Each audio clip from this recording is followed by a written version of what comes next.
One of the hardest things to watch as a lawyer is someone who was morally right, still losing the case. And it's not necessarily losing the case because the law is unfair. It's because the law is not emotional.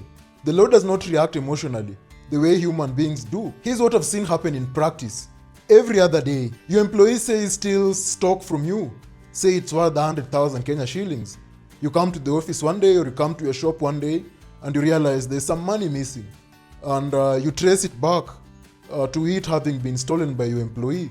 So out of anger, out of rage, and out of emotion, let's say you slap them and you drag them to the police.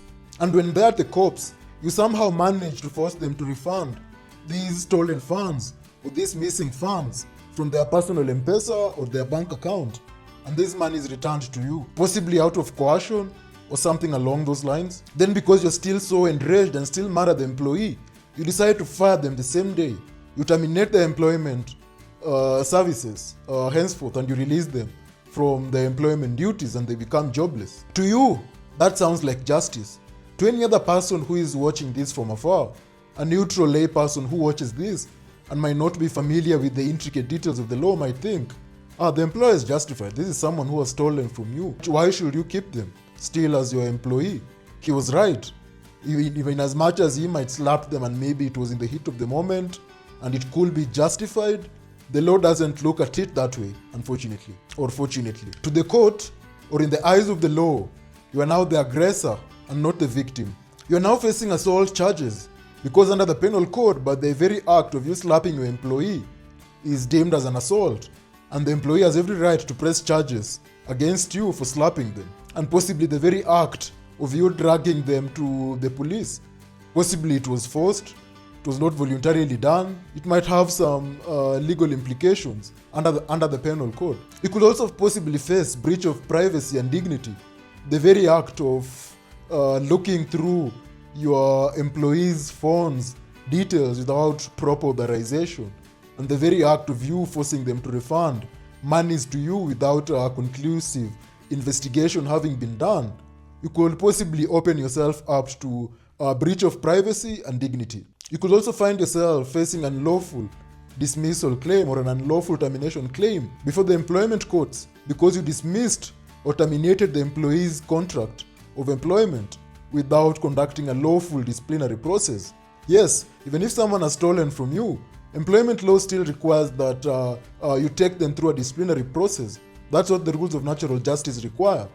You issue them with a notice to show cause why their employment should not be terminated, invite them for a disciplinary hearing, give them enough time to respond to the allegations in the notice to show cause, give them an opportunity to attend the hearing with an employee of their choice, and give them an opportunity to defend themselves during the hearing, and go back and consider the submissions they gave during the hearing, and then from there you can now make a decision whether to terminate them or still keep them as an employee. So you don't just terminate just because you felt emotional in that particular moment, or just because your emotions told you I don't want to keep them. Employment law still requires due process. So does it feel unfair to be sued by a former employee who stole from you? Maybe. Some might argue it is unfair. Why will someone who stole from you and they know they stole from you still sue you? Sounds off. But here's the thing.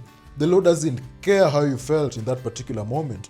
The law doesn't measure emotion. The law doesn't measure emotions or feelings. The law, the courts of law are going to measure your conduct or your actions in that very moment. How did you handle that particular situation? The law, the court of law won't ask how angry you are. It will only see what you actually did in that moment. The law, the court of law is going to ask, what did you do? Was it lawful? And the answer to these questions changes everything. So it's not a luxury to get legal advice from legal counsel. This is what we learn from this whole thing. It's not a luxury to get legal counsel. This legal counsel is what will keep you from making a very costly mistake. Costly how? Because you're now facing criminal charges. You're now facing a civil suit in the employment courts, which is definitely going to have legal implications on you, and even financial implications possibly. Getting legal counsel is what stops you from turning a bad day or a bad situation into a worse one. One emotional decision can flip you from the victim to the defendant. So before you ever act on impulse, get legal counsel. If you're a company, you're a director, talk to your legal officers, talk to your legal manager. Try and calm yourself down, talk to your lawyers and find out I want to do A, B, C, and D. Is it legal? Or ask your lawyers for guidance on how to handle that particular situation so that you don't act based on emotion. And if you are HR, don't allow directors to act emotionally while you watch. Don't permit yourself not to confront, of course in a respectful way, and tell them, look, this is wrong.